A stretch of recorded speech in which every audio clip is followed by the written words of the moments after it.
So the Lord is always present in his original form.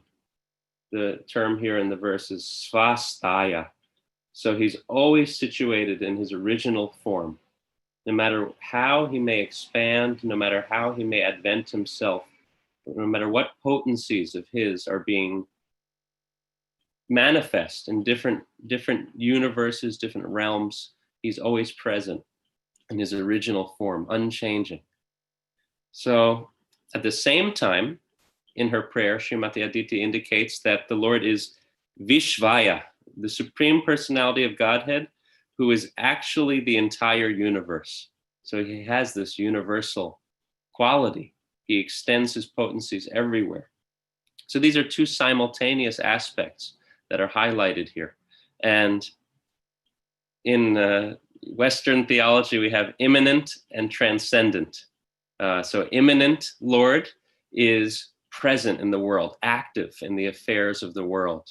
Transcendent means the aspect of God that is sort of removed from this world, but at the same time existing in a transcendental situation, transcendental realm.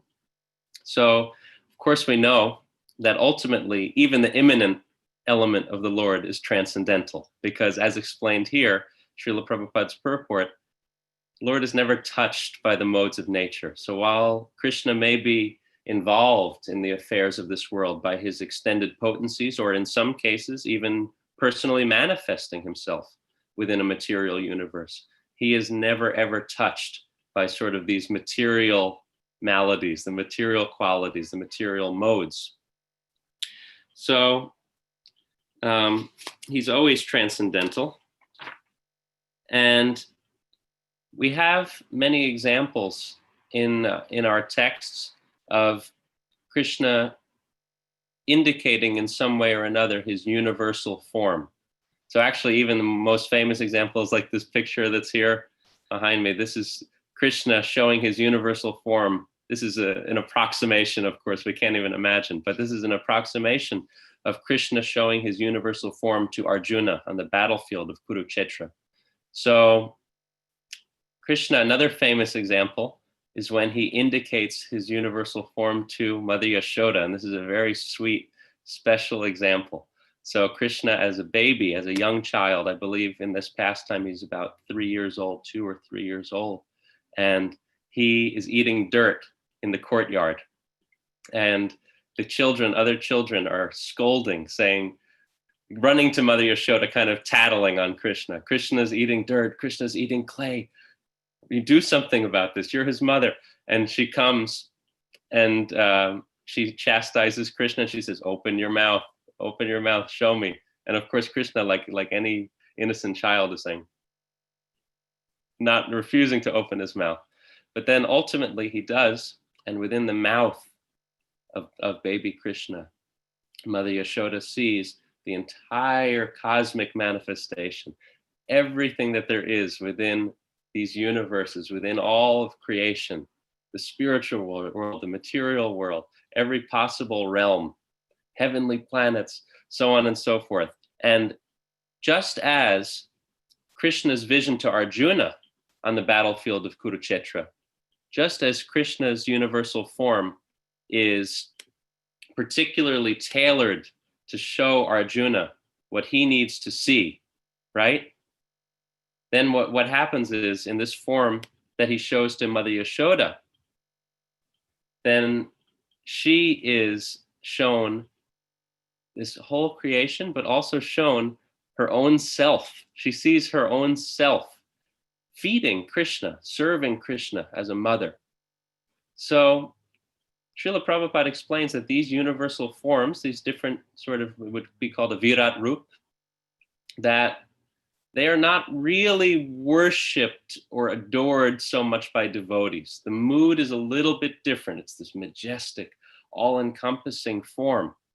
Of course, so in other words, completely worshipable, the supreme, the universal form like this, but generally devotees worship Krishna in his original form, his intimate form. But these forms can be so significant in giving us the context that we need in such a way that we can see everything in relationship to Krishna. We can see everything connected to Krishna. And we see, even in the case of Arjuna in Bhagavad Gita, that after he witnesses the universal form, he wants Krishna to return to his intimate form, his original form. But having seen this, he has the conception after that. He says, "Oh, Krishna, you are my Lord. I should have known all this time. We associated as friends. We associated just in a casual way." So in other words, it really establishes this conception and this worshipful mood within Arjuna. So sometimes we need that. And also sometimes we need to understand this world, this wild world, in relationship to Krishna. So as Srila Prabhupada says in his purport, that everything is always connected to Krishna. So yes, for us it may be easy to see a beautiful mountain or to see a sunset and to connect Krishna to that, to say, yes, this is Krishna's beauty, this is Krishna's creation. But what about when you're on the subway in New York City and two people are fighting each other, something like that? We see so much conflict and so much difficulty in this world. What about illness and sickness and famine? So many challenging things that for us as aspiring devotees can be very difficult to reconcile. So my spiritual master, he shared this, that if we're striving hard, if we really want to see everything in relationship to Krishna, this can be useful for us, that we remember the universal form. We remember that everything is contained within the universal form of Krishna. So even if we're seeing something very difficult, if we're struggling to connect that to Krishna, we can remember that Krishna has his universal form and everything is within him in that sense. And also, Krishna is the proprietor of the three gunas. In this verse, the term used is Shakti Gunaya, that he controls the three modes of nature. So if we see different things in this world that correspond to the three modes, we see things in goodness, we see things in passion, we see things in ignorance, at least then we can remember that these three modes, that they are originating from Krishna. Krishna is the proprietor of these three modes. So these are ways that even when we struggle to connect certain things to Krishna, we can make that connection. We can see that the three modes are coming from Krishna, and we can see that all is contained within Krishna, and he demonstrates this in the universal form. Also, as his aspect of time, that's another way we can connect almost anything we see, good, bad, or ugly. We can still connect it to Krishna. We know that it's all within the jurisdiction of Krishna, but at the same time, he's completely untouched, and he's always situated in his abode. He's always situated in Goloka Vrindavan. So it's important for us. It's for our benefit. It's for our vision, our developing vision.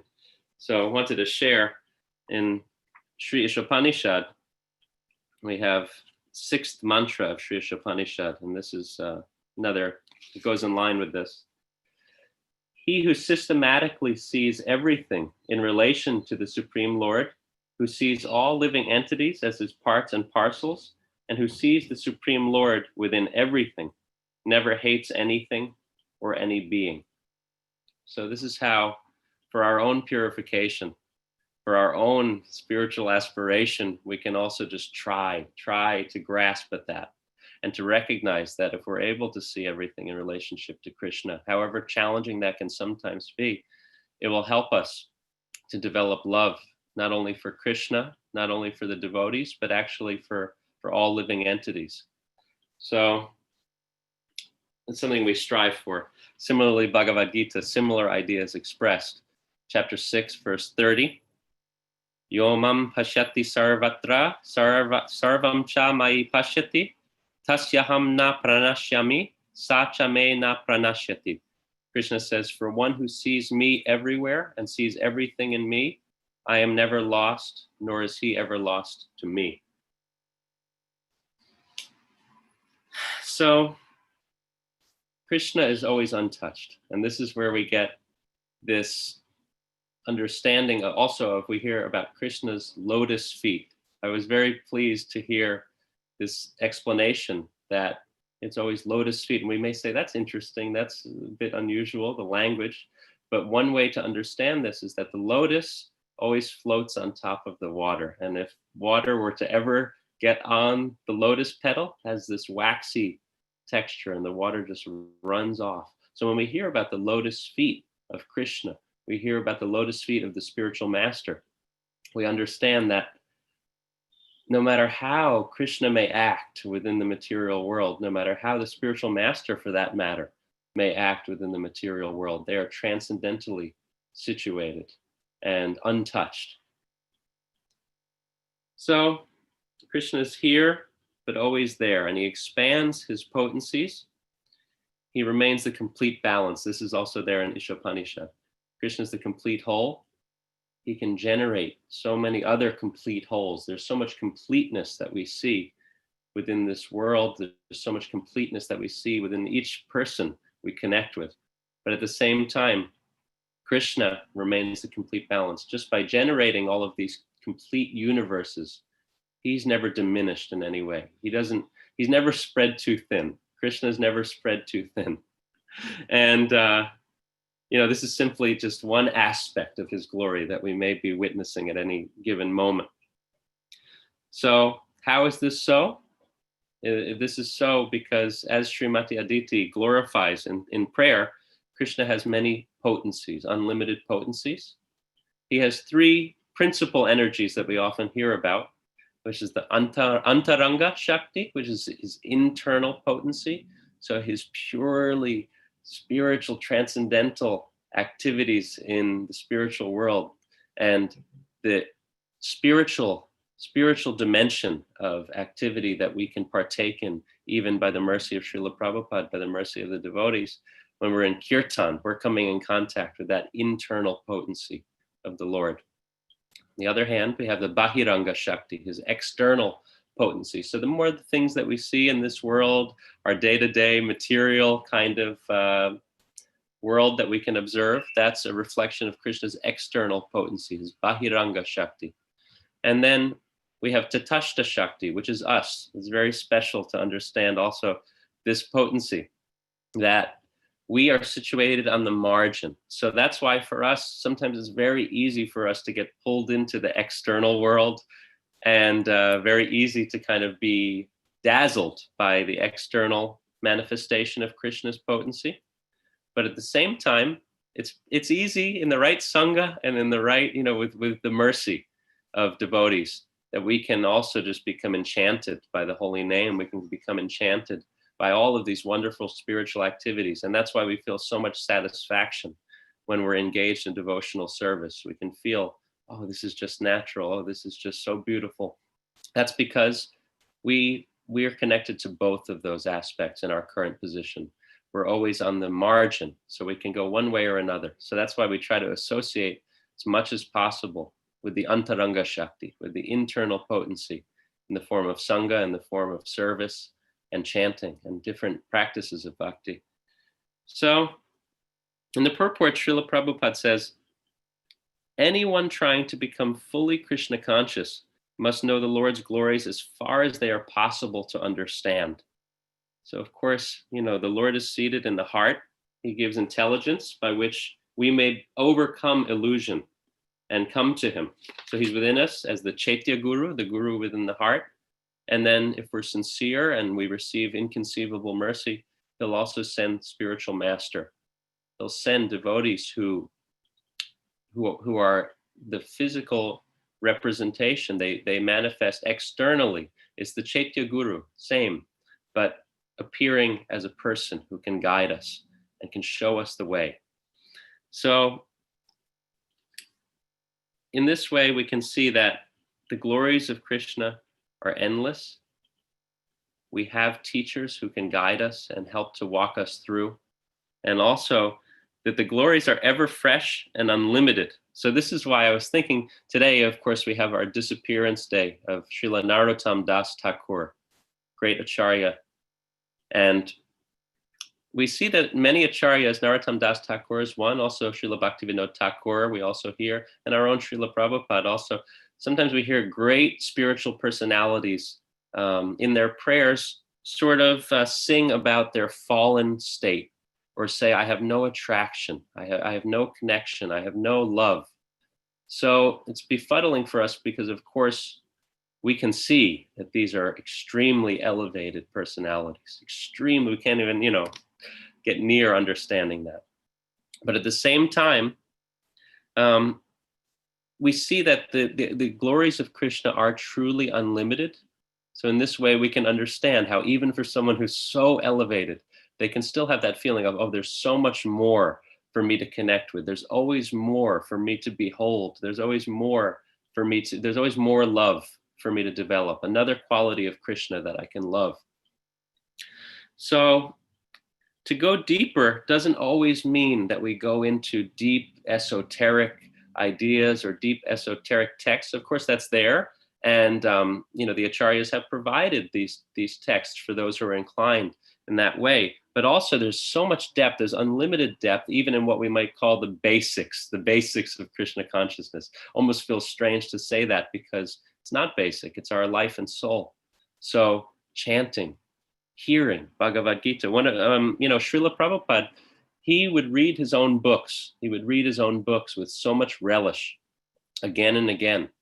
So we think, how can someone who wrote the book read their own book and continue to get insights? So Srila Prabhupada actually explained that. He said, I didn't write these books. Krishna wrote these books. And he's there as an instrument. And we can see that, one of my dear Shiksha gurus, a devotee who gave me so much inspiration in my life, he passed away some years ago. And when he left, he was reading Bhagavad Gita. That was his meditation. So we shouldn't think that, I graduated beyond the Bhagavad Gita and I'll only read this, that, and the other. There's infinite depth. We can always connect with Krishna on a deep, deep level in all that has been given. So let's see.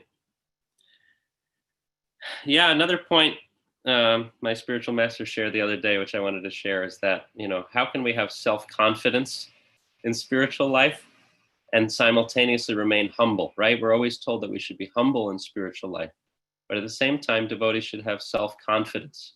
And we should have self-confidence on our path because that helps us to move forward. So how is this so?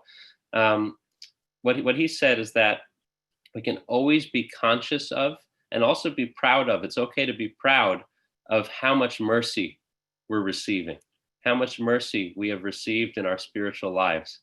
And to be confident in that mercy is going to allow us to move forward. But at the same time, humility comes in when we recognize that without that mercy, we don't have anything. So we can see that in this verse, Srimati Aditi, she's glorifying the Lord for appearing before her. And she was instructed to do the Payovrata by Kashyapa Muni, her husband. So in this way, we always receive mercy from the devotees who tell us how we can move forward and how we can worship, how we can connect more deeply. So our relationships with devotees, the sadhu sangha, this is really like the lifeblood of our spiritual life. And we can get cynical about different aspects of the process. Sometimes we can get cynical about our sadhana, about our chanting, or we can get cynical about even reading, different things, according to our conditioning, certain things that we may feel disconnected from time to time.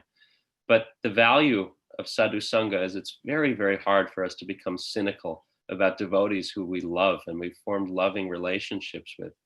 So that, at least in my own experience, that always preserves our faith, because we can remember devotees who we love, who we have personal connection to, and we see the way they live their spiritual life, and that is really heartening. And we can't forget it, actually. It's really hard to forget or to write off. So being with these devotees, it always reminds us of our deepest yearning. And so just to speak briefly about Srila Narottam Das Thakur, Srila Prabhupada said that his songs, they're in simple Bengali language. He said, but they're incredibly powerful. And Srila Prabhupada described that they're like a thunder crack within the heart. So you don't have to know the language of thunder. Anyone, anywhere in the world will hear thunder, and they can understand the power that's behind it. So the songs of Srila Narottam Das Thakur, Srila Prabhupada explains, is like that. It's like they crack like thunder within our hearts, whether we understand the language or not. So I actually wanted to conclude today just by singing one bhajan from Srila Narottam Das Thakur, which is in glorification of the Vaishnavas. And he wrote it in glorification of the Goswamis and of Lokanath Goswami, his guru, the Vaishnavas he had come in touch with. But it's very, very appropriate to sing this song, praying to him for his mercy on the disappearance day today. So I can share the screen for this bhajan.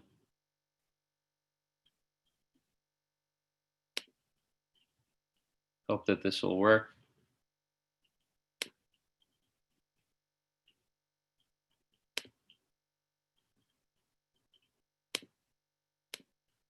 It's all right for everyone? Okay. And please sing along. I know it's hard for us to do call and response.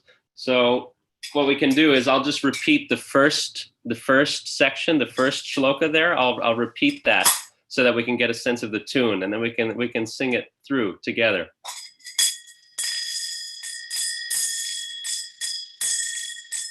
Ebaro karuna koro Vaishnava Gosani Patita Pavana Toma Dina Kehonai. So together we can Ebaro Karuna Koro Vaishnava Gosani Patita Pavana Toma Dina Kehonai. Jaharani kategele Papa dure jai Mona doyala Prabhu Eba kota pai Gangara parasta hoile Jate pavan Darshane pavitra koro Eto maragon Haristane aparade Hare Harinam Tomastane aparade Nahi paritran Tomara hridoye sada Govinda Vishram Govinda Kohena Mora Vaishnava Paran Prati Janme Koriyasa Sharanera Duli Narotame Korodoya Apanaraboli.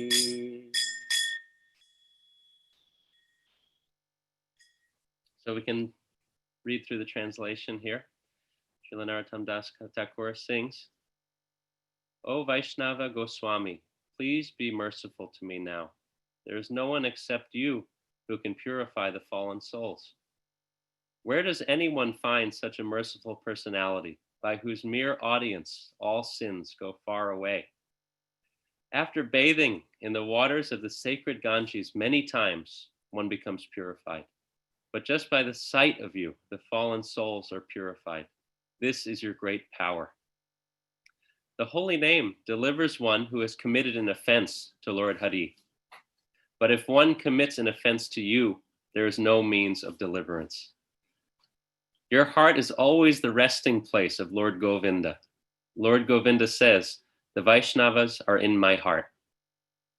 I desire the dust of your holy feet in every birth I may take. Please consider Narottam yours and be kind upon him. Srila Narottam Das Thakur ki jai. So what a beautiful song. What a beautiful reminder of the significance of the devotees in our life, how they are really our heart and soul, and we depend upon them to stay enlivened in spiritual life. We depend on them for example in spiritual life, and to even have a little bit of association with sincere devotees is the greatest wealth we can imagine. So thank you all so very much, and we can take any thoughts or questions that anyone has. Thank you very much. Hare Krishna.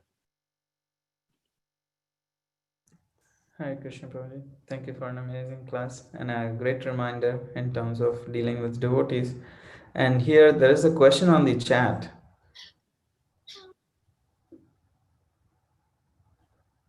Oh, yes. Since Krishna has so many forms.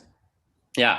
Since Krishna has so many forms, why are we worshiping certain forms in particular? Govinda, Jagannath, Chaitanya, Subhadra. Thank you so much for the question, Prabhu.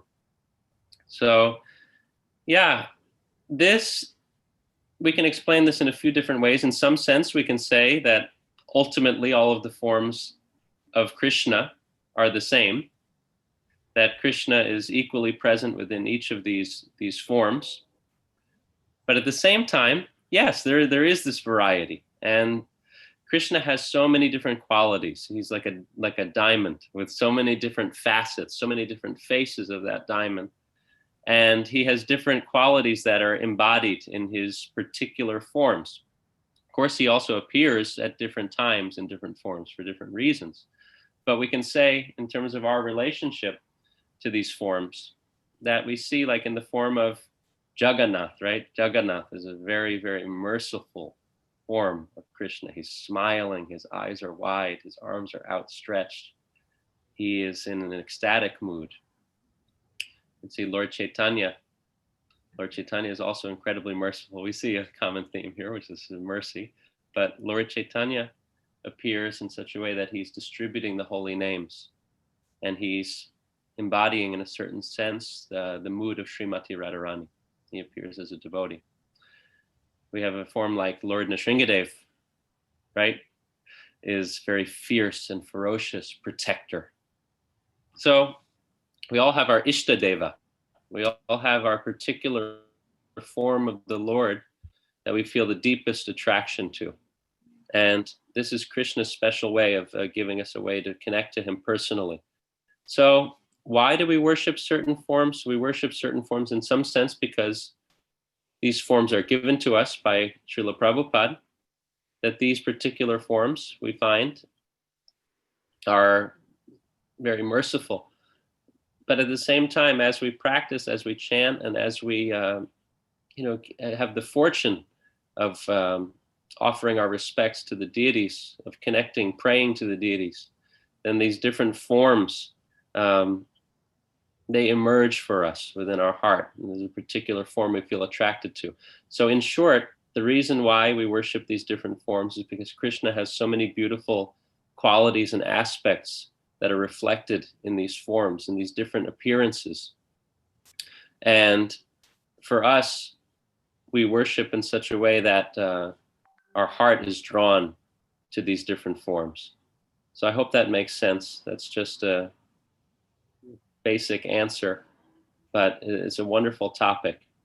And yeah, absolutely. Krishna is present in all of these forms, and just a matter of we don't pick and choose. We don't say, oh, I only worship this form or that form. But at the same time, Krishna will attract different people according to our different nature. He'll attract different devotees to a particular form so that we can develop our attraction and our love.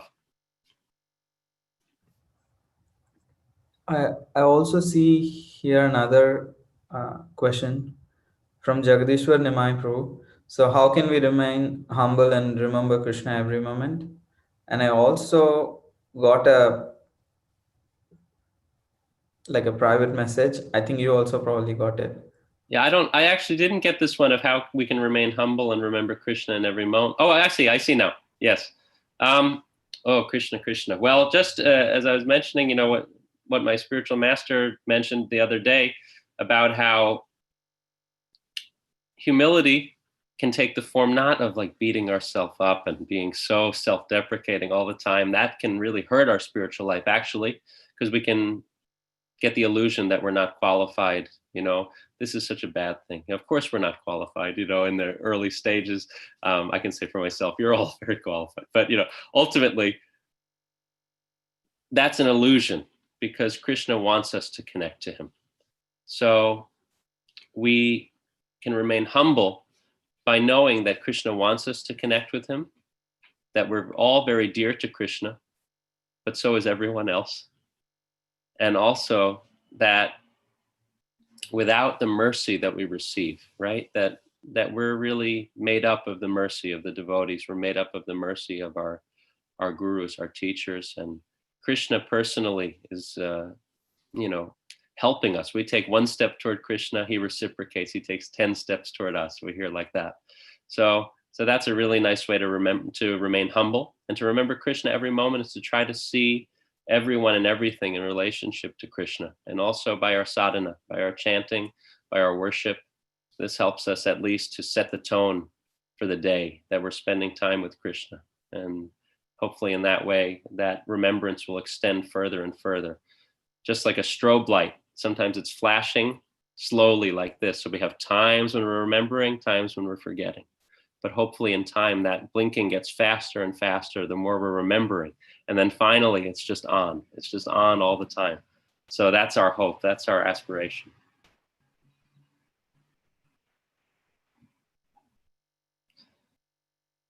And then I see another question here, right, Gorsharan Prabhu? Is there real equality? Is there real equality in spiritual life or in this world? In spiritual life, yes. In spiritual life, we can say that there is equality in the sense that everyone's equally, and that's the reality in this world too. Everyone's equally dear to Krishna. But Krishna says he also favors his devotees in this world because they're aspiring to love him. But the equality is there. Yes, in the spiritual world, everyone is serving Krishna in their own capacity, and everyone has their own role to play, but they're all equally dear in that sense that everyone's playing their own role. But yes, Krishna has personalities, of course, who are especially dear to him, but there's equality in the sense that we all have a role to play and we can all serve. And in this world, again, we can say externally, there's a lot of inequality. And of course, we observe it all the time, whether it's financial, in terms of position, in terms of, our own life circumstances that we arrive into. There's a lot of inequality. But at the same time, the equality is that Krishna is equally situated within each of our hearts as Paramatma, the super soul, and also that he is the constant well-wisher of every living entity. So that's where we can find some equality in this world. And we're all eligible to connect in our spiritual journey, to connect with Krishna. So we find equality there. We have to sometimes overcome inequality in order to arrive at that understanding of equality. That can be very hard. For some people, it's harder for them to, for example, begin their spiritual journey. Different circumstances may be restrictive or hold us back if we're just trying so hard to just make it in the material world. That can be really, really hard, to focus our energy elsewhere. So we just pray that, Krishna, he's reciprocating with each and every one of us. And there is that potential for equality in the relationship that we can all have with him.